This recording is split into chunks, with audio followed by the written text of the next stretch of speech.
திருக்கல்யாணம் ஆக வேண்டியவர்களுக்கு இங்கு வந்து மஞ்சள் தூவி விநாயகருக்கு வேண்டிக் கொண்டால் கல்யாண வைபவம் வெகு சிறப்பாக நடைபெறும் என்பது ஐதீகம்.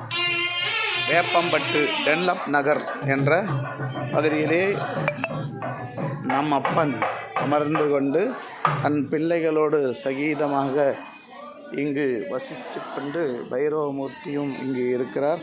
அனைத்து பரிவார தெய்வங்களும் இங்கு உள்ளது.